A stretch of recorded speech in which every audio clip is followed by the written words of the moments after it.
এই একটা ভিডিও দেখলে ঢাকা বিশ্ববিদ্যালয়ের বি ইউনিটের রিটেন প্রস্তুতি নিয়ে তোমার আর কোনো কনফিউশন থাকবে না। এই একটা অ্যানালাইসিস ভিডিওতে আমি বাংলা এবং ইংরেজি কি কি পড়তে হবে, কিভাবে পড়তে হবে সবকিছু আসলে বলে দিব রিটেনের জন্য। তো তোমরা এখানে অনেকগুলো ইয়ার দেখতে পাচ্ছ এবং সেই ইয়ার ওয়াইজ কোন কোন টপিক থেকে প্রশ্নগুলো হয়েছে এইটা দেখলেই তুমি বুঝতে পারবা। তো দেখো, রিটেন পরীক্ষা শুরু হয়েছিল 2019-20। তার আগে একটা কথা বলি, দেখো রিটেনে কিন্তু তোমার দুইটা পোরশন থাকে, বাংলা এবং ইংরেজি। প্রত্যেক অংশেই 20 নম্বর করে থাকে এবং সেটা কিন্তু ফিক্সড না যে এই টপিক থেকে আসবে। বাট তুমি একটু অ্যানালাইসিসটা দেখলেই রিটেন নিয়ে খুব ভালো একটা ধারণা পাবা। একটু খেয়াল করো, প্রথমে বলা হয়েছে অনুধাবন বা সৃজনশীল। দেখো 2019-20 থেকে 20-21, 21-22, 22-23, 23-24, 24-25, ইভেন রিসেন্ট যেটা 25-26, প্রত্যেক বছরই বাংলা অংশে এই সৃজনশীল থেকে একটা করে কোশ্চেন কিন্তু আসছে। এখন এই সৃজনশীল প্রশ্নটা আসলে কি রকম, এইটা কি তোমরা বোর্ড পরীক্ষায় দিছো ওই রকম সৃজনশীল question? The answer is no. এইখানে হচ্ছে তোমার যে কোনো একটা গল্প অথবা কবিতা থেকে একটা পার্ট তুলে দেয়, ওর উপরে ভিত্তি করে 1 অথবা 2 মার্কের 5টা প্রশ্ন থাকে।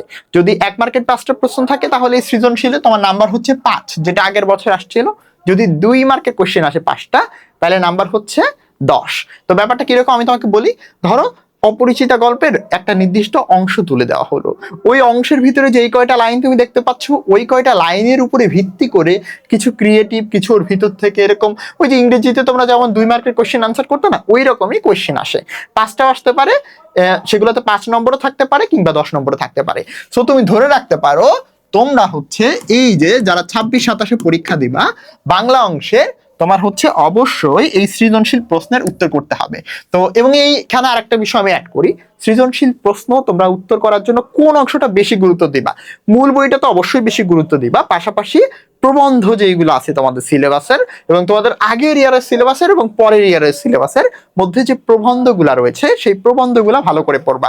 তো আশা করি বুঝতে পারছো যে এই টপিক থেকে তোমার পরের বছরও কোশ্চেন আসবে, কারণ কোনোবারই কিন্তু মিস যায় নাই। এরপরে দেখো সারাংশ বা সারমর্ম, যেটা তোমরা এইচএসসি পরীক্ষায় অনেকে লিখে আসো, 10 মার্ক থাকে, বাট এখানে হচ্ছে 5 নম্বরে আসে, এটা 1 বছর আসে নাই।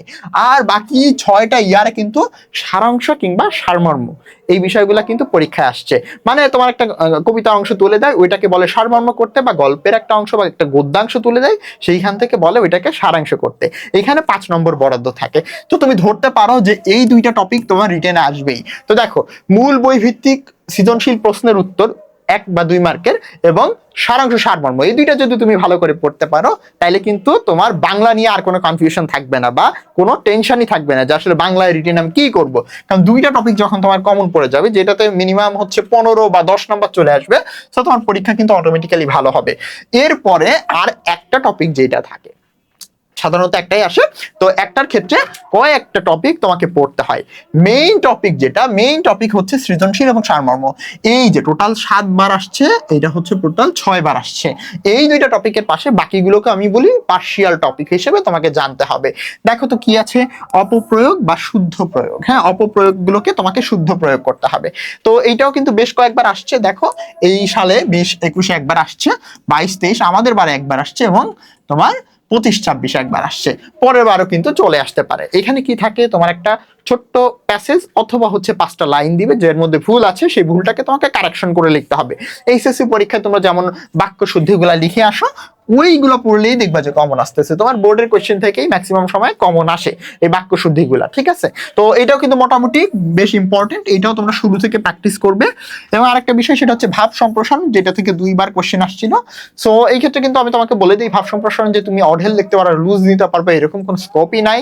অল্প একটু জায়গা থাকবে, সেটা হচ্ছে 1 পেজের অর্ধেক। মনে করো এরকম একটা পেজ, এরকম একটা পেজের অর্ধেক জায়গা জুড়ে তোমাকে একটা ভাব সম্প্রসারণ লিখতে দিবে। এইগুলো নিয়ে রিটেন নিয়ে সব ক্লাস আসবে কিন্তু, ঠিক আছে? আমার যে ইউটিউব চ্যানেল তোমরা সাবস্ক্রাইব করে রাখতে পারো। হ্যাঁ, এইখানে কিন্তু আমি তোমাদেরকে রিটেন নিয়ে সিরিজ আকারে ক্লাস দিব। সো কোনো টেনশন নাই, রিটেন কিভাবে লিখতে হবে, কতটুকু জায়গা পাবে, এগুলো তো বলবোই। তাহলে ভাব সম্প্রসারণ গেল। এরপরে দেখো অনুবাদ থেকে কিন্তু 3 বার কোশ্চেন আসছে। মূলত কি আসে, বঙ্গানুবাদ আসে। হ্যাঁ, ইংরেজি থাকে, ওইটাকে বাংলা অনুবাদ করতে হয়। তো বুঝতে পারতেছো 3 বার আসছে, এটাও কিন্তু ওই মোটামুটি ইম্পর্টেন্ট। এরপরে দেখো বাক্য গঠন থেকেও কিন্তু আমার 2 বার প্রশ্ন এসেছে। এইখানে বাগধারা দিয়ে তোমাকে বাক্য গঠন দিতে পারে, গুরুত্বপূর্ণ শব্দ দিয়ে বাক্য গঠন দিতে পারে। বাক্য গঠন মানে একদম সঠিক বাক্য লিখতে হবে একটা, এই আর কি। এরপর একটা টপিক আছে দেখো, যেটা হচ্ছে পদ পরিবর্তন। এটা একবারই আসছিল, ধরো এই বিশেষ্য পদগুলোকে বিশেষণে পরিবর্তন, বিশেষণকে বিশেষ্য পরিবর্তন, এইরকম ধরনের একটা টপিক একবার আসছিল, এটা তোমরা দেখে রাখতে পারো। তো এই ক্ষেত্রে কিন্তু তোমার সর্বমোট প্রত্যেকবারই কিন্তু 20 নম্বরের পরীক্ষা হয়, ঠিক আছে। তো তুমি বুঝতে পারলা বাংলা রিটেনের জন্য কি করতে হবে ভাইয়া, তোমাকে এই সৃজনশীল প্রশ্ন ভালো করে পড়তে হবে এবং সারাংশ সারমর্ম প্রথম থেকে ভালো করে পড়তে হবে। বাকিগুলো তুমি এমনিই পারবা, এমনিই তুমি একটু প্র্যাকটিস করলে পেরে যাবা। হ্যাঁ, এই দুইটা অংশ যদি তোমার স্ট্রং থাকে, রিটেন নিয়ে কোনো সমস্যা হবে না। এবার আসা যাক ইংরেজি নিয়ে।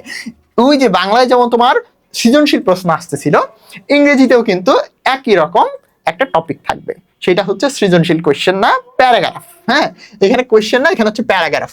প্রত্যেক বছর 19-20 থেকে শুরু করে তুমি যদি দেখো, প্রত্যেকটা সেশনে ঢাকা বিশ্ববিদ্যালয়ের রিটেনে তোমার হচ্ছে একটা প্যারাগ্রাফ আসে। এবং এই প্যারাগ্রাফটা নিয়ে ইন্টারেস্টিং একটা বিষয় কি, সেটা হচ্ছে তোমার যে ইংলিশ ফার্স্ট পার্ট অর্থাৎ ইএফটি বই আছে, ওর ভিতরে যে লেসন গুলো আছে, ওই লেসনের আঙ্গিকে একটা প্যারাগ্রাফ আসে, ঠিক আছে। ওই যে লেসন গুলো যে যে বিষয়ের উপরে, ওর উপরে ভিত্তি করে একটা মাত্র পেজ থাকে, তার মধ্যে তোমাকে একটা প্যারাগ্রাফ লিখতে হবে। তো এখানে সাধারণত প্রত্যেক বছরই কত নম্বর বরাদ্দ থাকে, 10 নম্বর বরাদ্দ থাকে, বুঝতে পারছো। প্রত্যেক বছরই রিটার্নে কিন্তু একটা প্যারাগ্রাফ আসে এবং সেটা মূল বইয়ের সাথে সম্পর্কিত একটা প্যারাগ্রাফ আসবে, ক্লিয়ার। এরপরে দেখো এক্সপ্লানেশন, যেটা হচ্ছে 3 বার পরীক্ষায় আসছে। হ্যাঁ, 3 বার এক্সপ্লানেশন আসছে, সেটা হচ্ছে একটা লাইন তুলে দেয়, ওইটাকে এক্সপ্লেইন করতে হয়, একটু বাড়ায় বলতে হয়। আমাদের সময় যেমন একটা অ্যাডোলেসেন্স নিয়ে একটা বাক্য আসছিল, ওইটাকে 5-6টা লাইনে তোমাকে বাড়ায় লিখতে হবে, এই আর কি। কিছুটা ইংরেজি ভাব সম্প্রসারণও বলতে পারো। এরপরে দেখো এই টপিকটাও কিন্তু ওই যে ঠিক সারমর্মের মতো বা সারাংশের মতো গুরুত্বপূর্ণ, সেইটা হচ্ছে সেন্টেন্স বিল্ডিং। মানে একটা শব্দ দেওয়া থাকে, সেটা দিয়ে একটা সঠিক বাক্য তৈরি করতে হয়, ক্লিয়ার। এখানে কিন্তু কোনো ভুল করা যাবে না। এবং মূল বই যেটা রয়েছে, সেই মূল বই থেকে গুরুত্বপূর্ণ শব্দগুলো দিয়ে শিখলেই কিন্তু হয়ে যাবে। সেন্টেন্স বিল্ডিং দেখো কতবার আসছে, 1 2 3 4 5 6 বার। ঠিক সারাংশ সারমর্ম যেরকম আসে প্রত্যেকবার, সেন্টেন্স মেকিং বা সেন্টেন্স বিল্ডিং এই টপিকটাও কিন্তু একইভাবে 6 বার চলে আসছে। তো ইংরেজির ক্ষেত্রে মেইন যে দুটো টপিক, সেই দুটো টপিক আশা করি তুমি ধরতে পেরেছো। এক হচ্ছে প্যারাগ্রাফ মূল বই ভিত্তিক, সেন্টেন্স মেকিং মূল বই ভিত্তিক। তো এই যে গেল দুইটা অংশ। এরপরে দেখো চেঞ্জিং সেন্টেন্স, এটা রিসেন্ট ইয়ারে একবারই আসছে। এটা আসলে তোমাদের একটা বেসিক টেস্ট হয়েছে আর কি, হ্যাঁ, এক বছর একটু আলাদা হয়েছে। এরপরে দেখো উইথ ক্লুজ উইদাউট ক্লুজ, এটা প্রথম দিকে আসতো। হ্যাঁ, প্রথম দিকে আসতো, ওই মূল বইয়ের প্যাসেজ বা এর আশেপাশে প্যাসেজ দিয়ে তোমার কিছু শব্দ দেওয়া থাকে, সেইগুলো আসলে বসাইতে হয়। বাট পরবর্তীতে আর এটা মানে এই গুরুত্বটা কমে গেছে। এরপরে দেখো সামারি একবার আসছে। তো সামারি একবার আসলেও টপিকটা কিন্তু ইম্পর্টেন্ট, সামারিটা পড়া উচিত, কারণ খুবই আদর্শ একটা টপিক রিটেনে দেওয়ার জন্য। এরপর কমপ্লিটিং স্টোরি আসছে একবার। তো এগুলো নিয়ে সব বলবো যে কিভাবে কমপ্লিটিং স্টোরি লিখতে হয়, প্রবলেম ক্রিয়েট করতে হয়, সলভ করতে হয়। তো ক্লিয়ার। তো দেখো টোটাল এই যে 20 মার্কের মধ্যে তুমি দেখতে পাচ্ছ প্রত্যেক বছরে কি আসে, প্রত্যেক বছরই একটা প্যারাগ্রাফ আসে। এখানে নম্বর কত থাকে, নম্বর থাকে 10। প্রত্যেক বছরই বাক্য গঠন বা সেন্টেন্স বিল্ডিং আসে, এখানে নম্বর থাকে 5। বোঝা গিয়েছে? এই হচ্ছে 15 মোটামুটি ফিক্স। আর বাহিরে একটা এক্সপ্লানেশন দিতে পারে, সেটা উইথ ক্লুজ উইদাউট ক্লুজ দিতে পারে, সেটা তোমার সেন্টেন্স চেঞ্জিং দিতে পারে, অথবা হচ্ছে সামারি লিখতে বলতে পারে, বা আদার্স নতুন কোনো টপিকও চলে আসতে পারে, ঠিক আছে।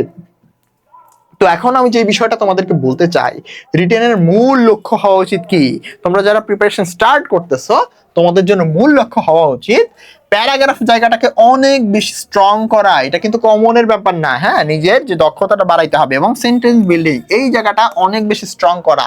এবং বাংলার জন্য এই যে অনুধাবনমূলক প্রশ্ন বলা হয়, যেটাকে 2 বা 1 মার্কের ছোট প্রশ্ন, সেই প্রশ্ন লেখার ধারণা অনেক বেশি স্ট্রং করা, মূল বইটাকে খুব ভালো করে পড়া, এবং প্রত্যেকদিন কমপক্ষে একটি করে সারা অংশ কিংবা সারমর্ম পড়তে হবে।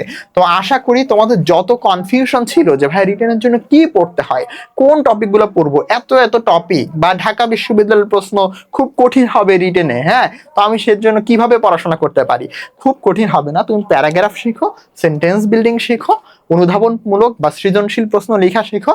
আর একটা টপিক তুমি পড়বে, সেটা হচ্ছে সারাংশ সারমর্ম। শুরু থেকে যদি এই টপিকগুলোর সাথে তোমার একটু সংযোগ তৈরি হয়, এই টপিকগুলো যদি তুমি নিয়মিত প্র্যাকটিস করো, দেখবা রিটেন নিয়ে তোমার আর কোনো সমস্যা থাকতেছে না। রিটেন নিয়ে তুমি খুব ভালো একটা প্রিপারেশন নিয়ে ফেলতে পারতেছো। বাট লাস্টের দিকে গেলে কি হয়, লাস্টের দিকে গেলে দেখা যায় যে তোমার খুব বেশি একটা সমস্যা হয়ে যায়। হ্যাঁ, 1-2 মাস সময় থাকে, তখন খুব একটা চাপের মধ্যে তোমার রিটেন প্রস্তুতিটা শুরু করতে হয়, তখন দেখা যায় তোমার ভিতরে একটা প্রেশার চলে আসবে। বাট আমি তোমাকে বলি, এখন থেকে অল্প অল্প করে রিটেনের সাথে সংযোগ তৈরি করো, দেখবা খুব ভালো করতে পারবা।